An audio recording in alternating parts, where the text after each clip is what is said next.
Alhamdulillahi Rabbil Alamin. Wa bihi nasta'in ala umuri dunya waddin. Wassalatu wassalamu ala asyrafil anbiya wal mursalin wa ala alihi wa sahbihi ajma'in, amma ba'd. Rabbi shrah li sadri wa yassir li amri wahlul 'uqdatam min lisani yafqahu qawli. Qala Allah ta'ala fi kitabil karim, a'udzu billahi minasyaitonir rajim. Yarfa'illahu alladhina amanu minkum walladhina utul ilma darajat. Wa qala Rasulullah sallallahu alaihi wasallam, man qama ramadhana imanan wa ihtisaban ghufira lahu ma taqaddama min dhanbihi. Atau kama qala Rasulullah sallallahu alaihi wasallam. Shadaqallahul azim wa shadaqa rasuluhun nabiyul karim. Wa nahnu ala dzalika minasy syahidin wasyakirin walhamdulillahi rabbil alamin. Jamaah taklim Ahad Fakih muliakan Allah Subhanahu wa taala. Kita terus berusaha untuk mengenal zat Allah agar cinta kita terus juga bertambah kepadanya. Bahasa lain, agar keyakinan dan keimanan kita kepadanya semakin tinggi. Karena memang orang-orang yang beriman dengan kualitas tinggi, mereka tidak akan pernah merugi dalam hidupnya. Qad aflahal mu'minun, demi sesungguhnya benar-benar sukses orang-orang yang beriman. Yang pertama dan utama, beriman kepada Allah Subhanahu wa ta'ala. Dan yang kedua, beriman pada hari kiamat.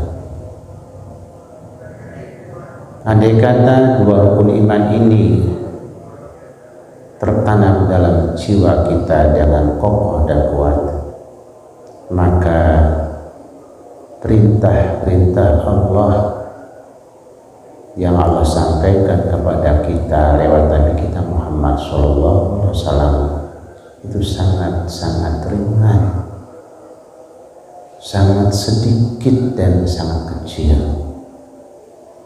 Kenapa banyak orang tidak bangun subuh? Karena keimanannya kepada Allah itu masih kalah dan keimanannya dan keyakinannya dengan kesehatan yang dia mau dapatkan lewat tidur yang banyak.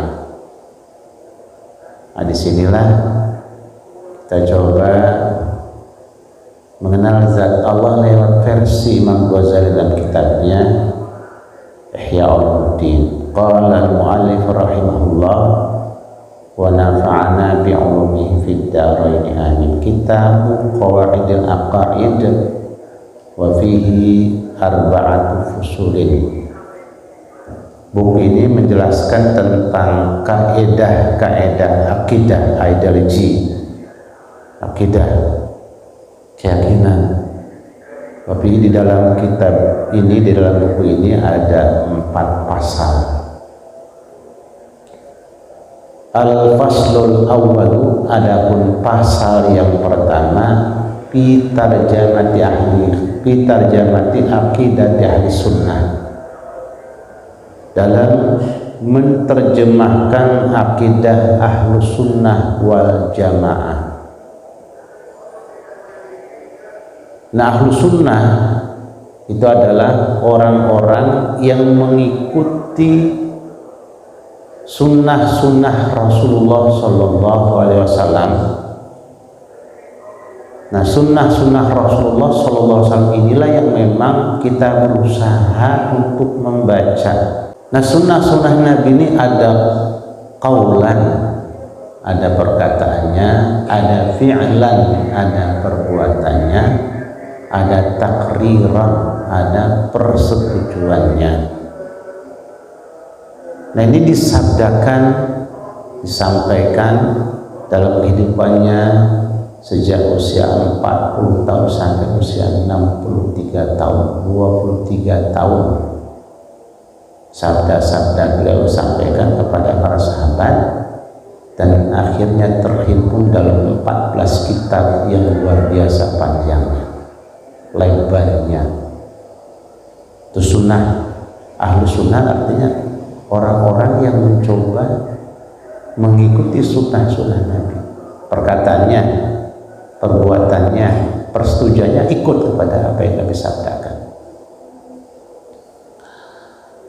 Dan jangan sekali kecerdasan kita mencoba mengutak-atik sabda Rasul. Seberapapun cerdasnya kita manusia tidak akan bisa mengalahkan wahyu Allah, karena sabda Rasul adalah wahyu Allah. Ada masalah di dalam Ustaz, yang depan pintunya masuk angin, ini masih kosong di sebelah kiri kanan.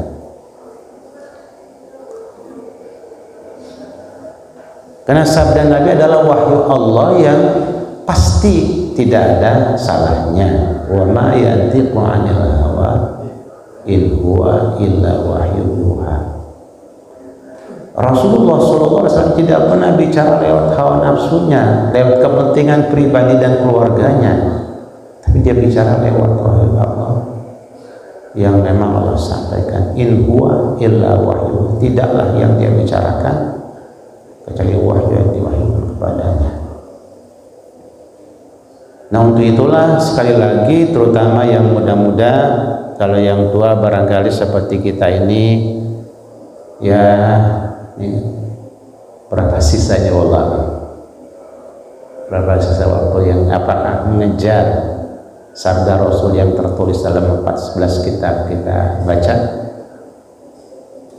Ya, kalau mengejar, alhamdulillah.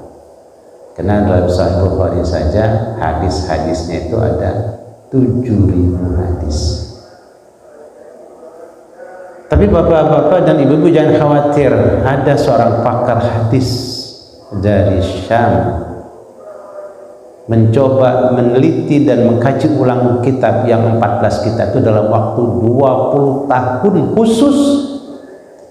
Dia mencoba mengkaji ulang tulisan-tulisan hadis yang ada dalam kitab-kitab tersebut, dan ternyata setelah dia kaji ulang banyak hadis yang diulang-ulang sehingga jumlahnya sampai 7.000 hadis. Setelah beliau adakan kajian ulang, hadis Nabi ternyata hanya 3.000, karena yang diulang tidak tulis lagi, cukup sekali dia tulis. Dan alhamdulillah sekarang sudah ada dalam kitab digitalnya. Anak-anak muda yang memang atau yang tua-tua seusia kita yang memang memahami IT dan teknologi IT ini bisa memanfaatkan kitab digital yang disebut dengan kitab Ma'alim Sunnah karya Syekh Ahmad Sholeh Asy'ari. Itu 3.000 hadis. Kitabnya dikasih nama Ma'alim Sunnah, jumlahnya 3.000, berjumlah 3 jilid.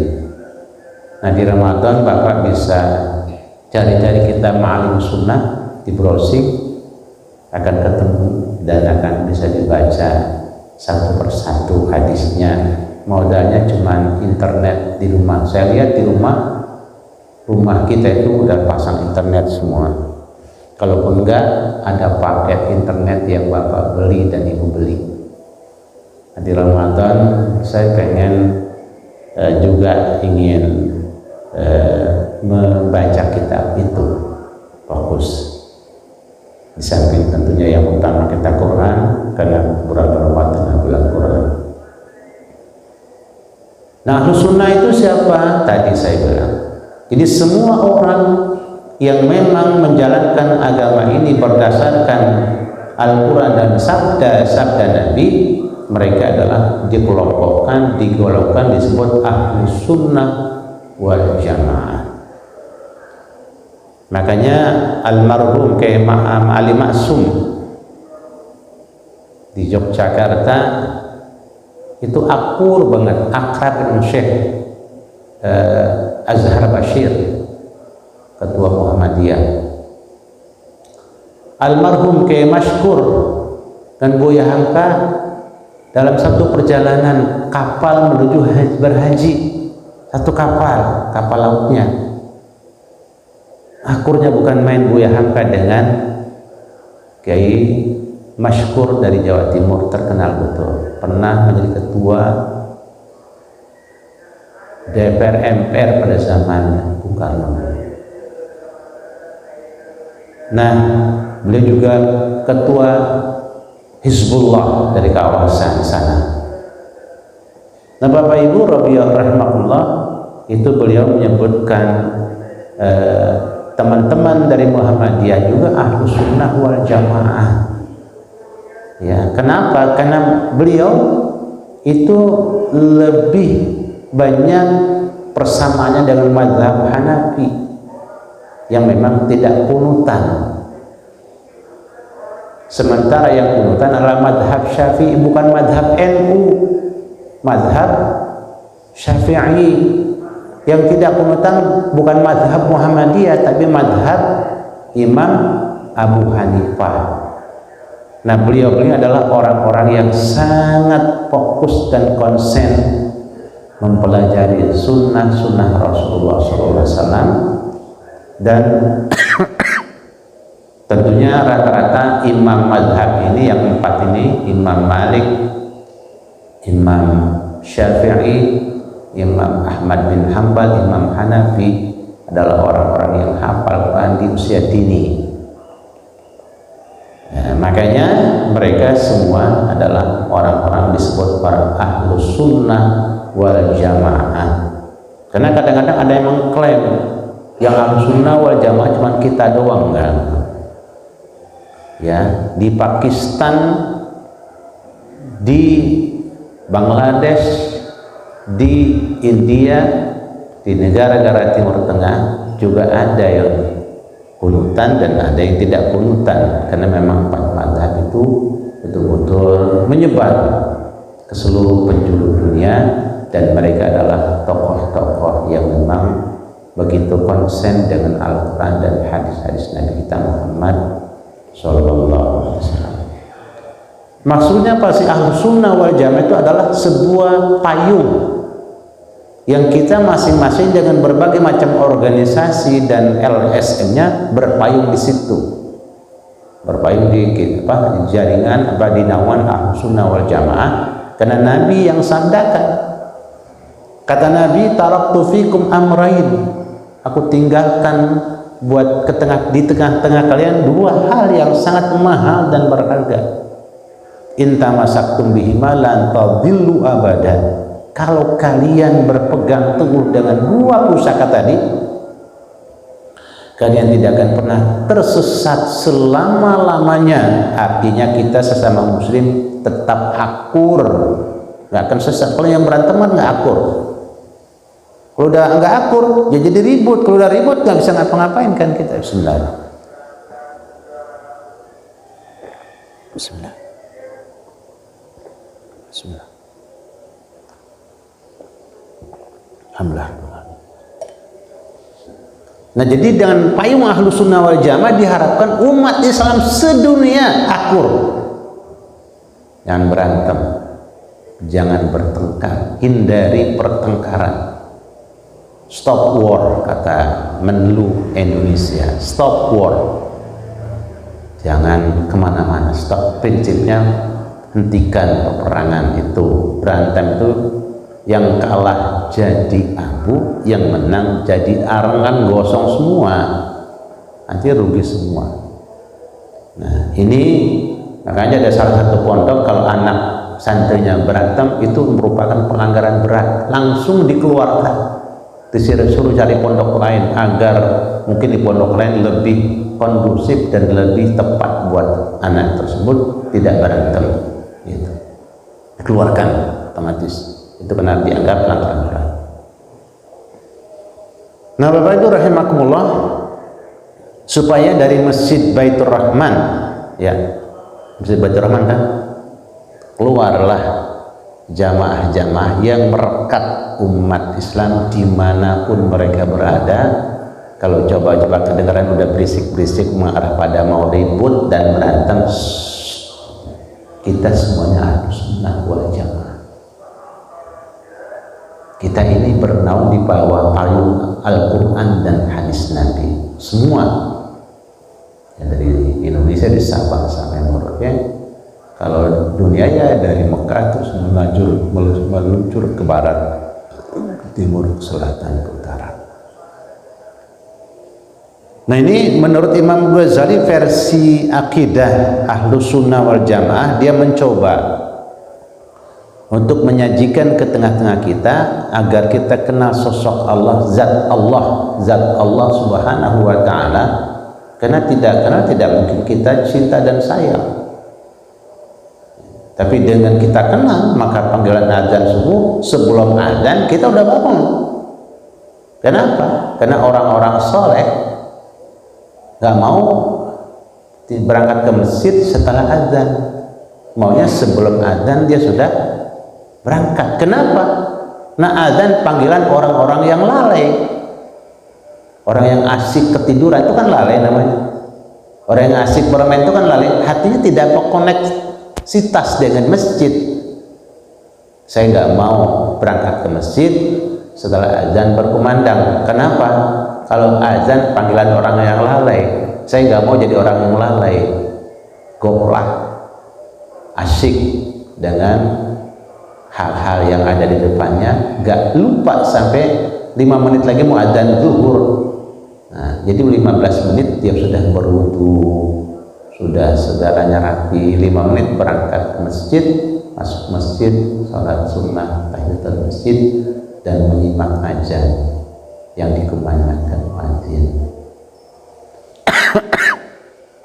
Ini bapak-bapak, jadi kenapa kita sedikit urai Ahlus Sunnah wal Jamaah, supaya kita ini jangan ya Allah tersekat-sekat dengan sebatas organisasi kedakwahan. Ya, semua saudara kita. Kalau orang Indonesia yang memang kalau disebut Indonesia kan mayoritas muslim, kalau kita semuanya akur, kita punya produk, kita beli produk kita, Masya Allah, udah. Sekedar air minum saja, kan sekarang air minum udah ngetren tuh Pak. Saya nggak tahu ini air aslinya dari sumur apa dari air kemasan atau air galon nih yang ibu beli, yang bapak beli, saya nggak tahu. Tapi andai kata kita beli satu kompak seluruh umat, beli satu perusahaan air atau perusahaan umat Islam ini, maka duit kita dari air kan nggak berceceran kemana-mana. Otomatis ekonomi kita nanti akan tambah baik, kan nggak berisik bangun masjid. Emang kenapa? Ya ekonomi kita jalan, kapan berisik bangun masjid sih? Begitu. Kan anak-anak tidak ada yang putus sekolah. Semua tidak ada anak habis maghrib sampai isya keluyuran, semuanya di backup dengan ekonomi kita yang mapan. Apa? Habis maghrib semuanya anak dipancing dengan apa? Internet di masjid pasang, di musola pasang. Nah, 15 menit mereka bisa datang, bisa ngelihat hiburan misalnya. Nah, itu kan pakai pulus. Dari mana pulusnya? Dari ekonomi kita yang mapan. Kita air luar biasa, Insya Allah. Nah, ini maksudnya Ahlus Sunnah wal Jamaah berpayung satu payung biar akur, ya, jangan pada ribut. Menurut saya katakan suka, ya Allah, idealisnya kita, mimpinya kita pengen kita akur. Skala Indonesia ada organisasi dakwah, ada NU, ada Muhammadiyah, ada Persis, ada Al-Wasliyah, ada Al-Irsyad, fastabiqul khairat, oke. Tapi jangan berantem. Ya, kita saling berlomba kebaikan, mari di sektor masing-masing, tapi jangan berantem. Itu yang dimaksud. Skala internasional, bukan main. Berasa benar. Kita dengan Arab Saudi bagaimana disekat dengan nama-nama yang memang sangat mengerikan buat sekelompok orang. Ya, karena nggak tahu, dia pikir itu adalah benar. Enggak.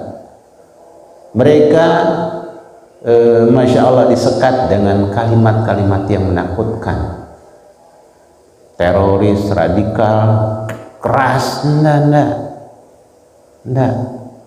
Ya, maksudnya apa? Emang disekat begitu biar bapak-bapak yang punya perusahaan obat di Indonesia tidak bisa jual obat ke sono, yang jual obat mereka terus gitu. Nah, ini kan menyedihkan. Saya lihat berantemnya itu dengan Masya Allah teman-teman, padahal mereka mengklaim kita tidak boleh ziarah kubur katanya. Kata siapa? Orang Saudi itu gak ziarah kubur, Pak. Kalau mereka melarang kita ziarah kubur, itu baki tidak pernah dibuka. Setiap hari Jumat pagi jam 3 udah dibuka. Orang bisa ziarah kubur ke dalam kuburan baki, sampai ke makamnya Utsman bin Affan radhiyallahu anhu di tengah-tengah baki. Assalamualaikum ya Amirul Mukminin, assalamualaikum ya Khalifat Rasulullah sallallahu alaihi wasallam. Kita sampai ke situ. Kan kita di sekat, kita nggak boleh ziarah kubur kalau orang Saudi, sama ulama Saudi, sama alumni Saudi, nggak ada. Semuanya. Lah kalau kita mereka larang, ya kita nggak bisa ziarah makam Nabi. Kita bisa ziarah makam Nabi kok. Teman-teman yang sudah berangkat umrah dan haji kan melihat ke makam Nabi. Selesai dari Raudhah, kemana kita? Keluar kan? Terus belok kiri kan? Belok kiri, terus ke makam Rasulullah sallallahu alaihi wasallam. Assalamualaikum ya Rasulullah. Wah, ini garangan dibesar-besarkan, hati-hati Wahabi. Ya Allah, kapan kita mau berkembali di atas, di bawah payung Ahlus Sunnah wal Jamaah? Madhabnya apa sih orang Saudi? Imam Ahmad bin Hanbal. Ya, itu kan madhab yang diakui oleh Ahlus Sunnah wal Jamaah. Nah, jadi insya Allah Jamaah Masjid Baitur Rahman biar seperti itu. Jadi semuanya jadi perekat umat di tengah-tengah umat. Jadi jangan jadi kompor yang manas-manasin terus. Tarjamah Aqidah Ahlussunnah fi kalamatai syahadah. Ini pasal yang pertama dalam menerjemahkan Aqidah Ahlussunnah dalam dua kalimat syahadat. Allati hiya ahadu mabanil Islam, yang memang dua kalimat syahadat adalah salah satu bangunan Islam. Panaqul, maka kami berkata, kata Imam Ghazali yang nulis kitab Wabillahi Taufik, dengan Allah lah kita berharap taufik.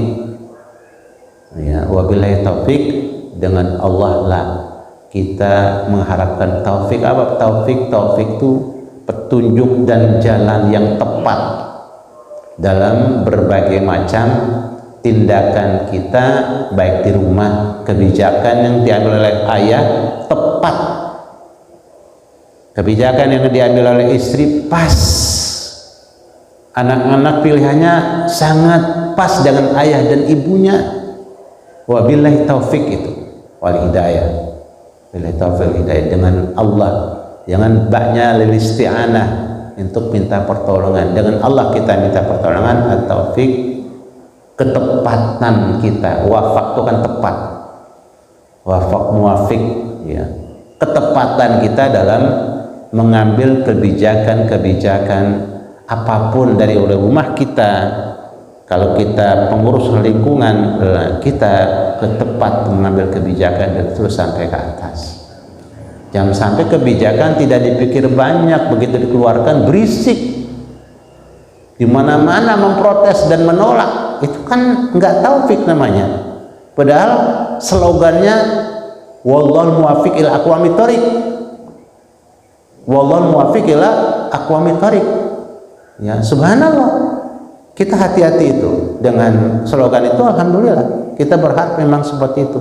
Mudah-mudahan Allah memberikan ketepatan kepada kami menuju jalan yang paling lurus, aqwam. Ya, jalan yang paling lurus. Maksudnya apa? Ya Islam. Alhamdulillah.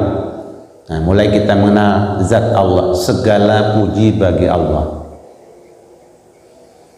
Al-Mubdi'u, yang mencipta. Kalau kita tidak ada yang mencipta apa? Kita cuma meracik yang ada. Kenapa? Kita tidak menciptakan pesawat. Kita tidak menciptakan ini lampu. Karena bahan-bahannya sudah dikasih oleh Allah Subhanahu wa taala. Bukan mencipta kita. Ya.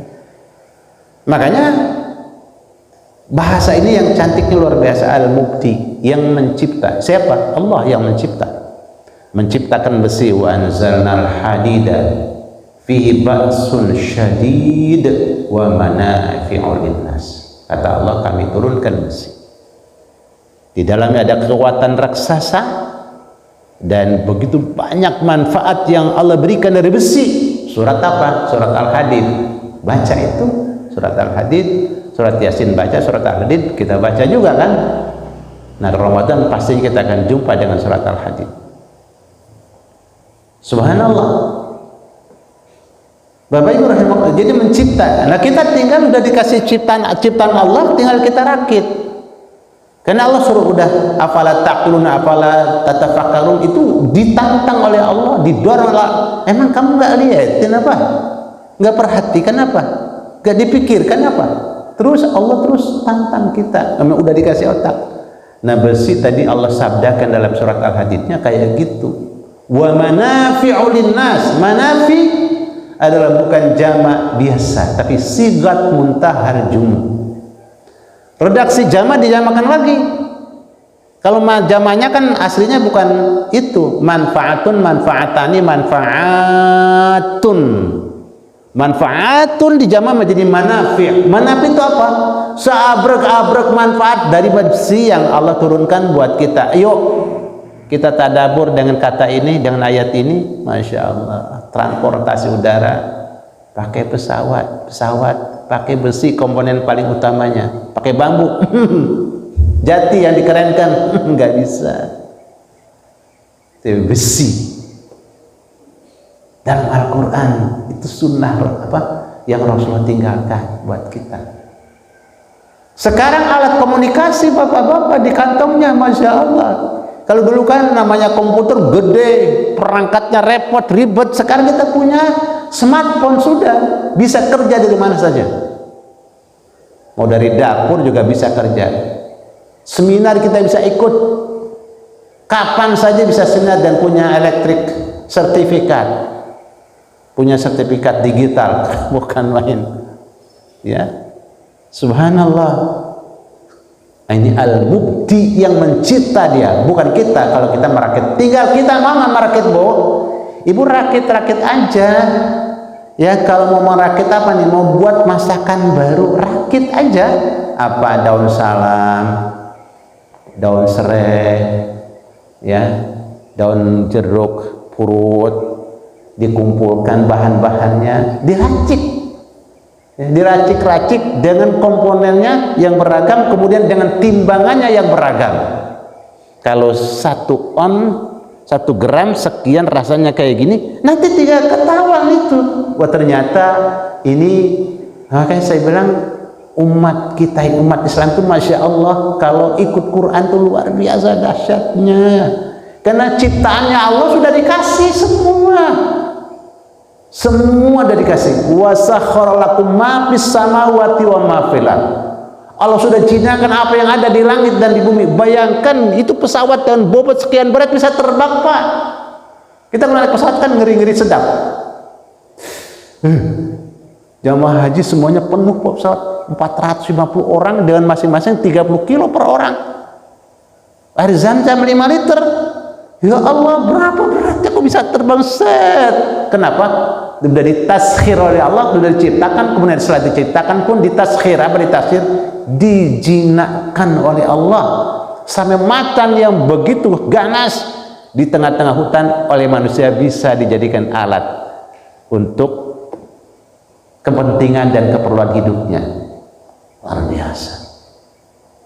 Nah, mubdi itu yang mencipta, al-mubdi. Segala puji bagi Allah yang menciptakan. Masya Allah, makanya kita malu banget kalau sampai panggilannya kita tidak jawab. Malu. Kenapa? Allah berikan segalanya. Dari diri kita saja luar biasa mahalnya, Pak. Mahal. Wa fi anfusikum afala tubsirun, tidakkah kau perhatikan semua komponen yang terpasang dalam tubuhmu? Kata Allah pada kita, ya Allah, insya Allah. Makanya kita tertunduk malu, jangan tertunduk malu sama Allah kalau kita mau takabur, mau sombong, mau angkuh, dan naudzubillah. Al-mubdi udah diciptakan, udah diciptakan, ditasir. Bayangkan kerbau sebesar itu dituntun oleh anak kecil baru usia 7-8 tahun. Mau diapakan kerbaunya? Mau dipotong. Kenapa? Mau lebaran besok. Mau itu kerbau. Coba kalau nggak dijinakan tuh kerbau, Pak, sekali ngamuk sekampung habis. Ya, sapi itu kan besar-besar sekali. Subhanallah, subhanallah, luar biasa. Ya, dahsyat. Nah, ini ciptaan-ciptaan Allah dari diri kita, lingkungan alam semesta. Wa fil ardi ayatun lil mukinin. Di atas permukaan bumi, setelah di atas dalam jiwa kita, Allah berikan ayat-ayat, tanda-tanda kebesarannya buat orang-orang yang cerdas menganalisa dan membaca. Mukinin yang dalam betul keyakinannya. Al-Mu'id, tapi jangan lupa dia mencipta, dia juga akan mengembalikan. Al-Mu'id yang akan mengembalikan. Nah, itu zat asma Allah. Nah, kita nanti meninggal, iya memang meninggal, tapi akan dikembalikan lagi di alam yang baru, di alam yang lebih real daripada dunia, di mana di alam abadan abidin wa dahrod dahirin. Masya Allah, ya Allah, mana bisa sekali. Manusia bisa menapak tilasi, bisa mencoba mengorek-korek ada apa di tanah ini. Ya Allah lebih dari itu yang memang tadi mencipta, dan setelah rapuh akan dikembalikan lagi manusia-manusia yang telah menghadapnya di alam barzakh sana, nanti kembali lagi, Pak, kembali lagi. Al-Mu'id, Al-Fa'alu lima yurid, Al-Fa'al yang maha mengerjakan, lima yurid kepada apa yang dia kehendaki. Mau apa? Kita nggak bisa berbuat apa-apa. Hujan mau dijaga, tadangin pakai tangan, nggak bisa. Sangat sedikit sekali orang yang bisa dikabulkan doanya oleh Allah untuk menyetop hujan. Dan orang itu pun tidak berani. Kalau minta, ya Allah stop hujan ini, dia tidak berani. Kenapa? Karena hujan itu kan air. Air itu apa? Wa ja'alna minal ma'i kulla syai'in hayyin. Karena kalau kita minta berhenti, diberhentikan hujan, betapa banyak yang melaknat kita, yang mengutuk kita. Ada jangkrik sudah sekian hari belum minum, ada binatang Allah sekian hari belum kena air, ada tumbuhan yang sedang menanti hujan, kok kita suruh berhenti. Orang sufi nggak mau itu, minta kayak gitu. Kenapa? Itu Allah yang punya kehendak, dan Allah akan turunkan. Ustaz jadi banjir. Yang menyebabkan banjir bukan Allah dan bukan hujan, tangan-tangan jahil manusia yang memang nggak peduli dengan aturan yang Allah sudah, Rasulnya sudah sampaikan. Ya, akhirnya banjir. Ya, subhanallah. Kan iyakum wal julusa fit turuqat, kata Nabi begitu. Hati-hati, jangan sekali-kali kau duduk di jalanan. Nah jalanan itu apa? Jalanan manusia kita duduk-duduk nggak boleh Pak. Tapi kalaupun terpaksa ada kewajiban dan hak yang harus kita berikan kepada mereka yang lewat. Nah air kan punya jalanan. Jalanan air ditutup, tempat air disumbat. Marah nggak air? Ya marah lah, jangan heran, jangan terus protes sama air. Air itu punya jalanan, air itu punya tempat. Ada rawa, ada balong-balong, ada danau, ada laut, itu tempat rumahnya air. Jangan diurugin itu laut itu udah tempat air dan sudah porsinya udah pas Allah turunkan. Mana ada cerita yang banjir di zaman kita di SD di SMP, nggak ada ceritanya, nggak ada. Tapi sekarang banjir ya emang manusianya yang salah. Jalanan dia dipersempit, tempat dia bobo diganggu. Kan air mau bobo juga Pak. Di mana? Ya di rawa, di balong, di danau, tempat bobonya air. Dan buat kita pula, kalau dia bobo di situ, bukan dia yang bobo tanpa manfaat. Dia bobo di situ, ada gabus, ada ikan, komunitas hidup di situ luar biasa. Makanya kita di SD dulu kalau ke Ramadan itu cantiknya bukan main. Dengan komunitas hewan malam kedengaran, kemudian ikan yang di Sungai Ciliwung luar biasa. Oleh orang tua habis tadarusan Quran jam 2 malam, jam 1 malam bawa petromak. Ya, bawa petromak, pasti kenal petromak bapak-bapak mah. Kecuali Kausar nih nggak kenal petromak. Turun ke Ciliwung, di atas batu ditaruh petromaknya, itu gehet lompat Pak, set diambil, bawa umbing, bawa 5 ekor, paling banyak 10 ekor, bawa pulang dah. Yang kecil lepas lagi. Buat apaan? Sahur dengan gehet yang fresh, dipecak, dipanggang, luar biasa. Sekarang mau nangkap gehet Pak. Mau nangkap apa? Nangkap sampah. Saya nggak habis pikir, mana orang kok bisa tega-teganya menyiksa sungai, dilempar limbah, dibuang limbah yang berbahaya. Ya nggak bisa hidup, ekosistem terganggu di situ. Ini tidak ada gehet lagi. Dulu senggal, baung, kayak lengan kaki. Baung senggal itu, masya Allah. Terakhir saya lihat senggal di dekat Pohon Jati bawah sono. Papa Haji Ahmad yang punya reretan dulu ngambil senggal yang sudah terkapar. Bukan main itu nikmatnya. Jadi semuanya terasa. Al-fa'al lima yurid, yang maha mengerjakan apa yang dia kehendakkan, dan yang dia kehendaki pastinya ada manfaat dan memberikan pelajaran buat kita semuanya. Dil arsyil majid ila akhirih, wallahu a'lam bishawab. Kita sambung insyaallah pekan berikutnya. Ada pertanyaan dipersilakan, tidak ada segera kita tutup. Baik bapak-bapak, mohon maaf hapunten kalau suka ngotot gitu. Akhirnya kita tutup dengan ucapan hamdalah alhamdulillahirabbil alamin. Kita beristighfar, astagfirullahaladzim, astagfirullahaladzim. Wa kafatan subhanakallahumma wa bihamdika asyhadu an la ilaha illa anta astaghfiruka wa atubu ilaik. Wassalamualaikum.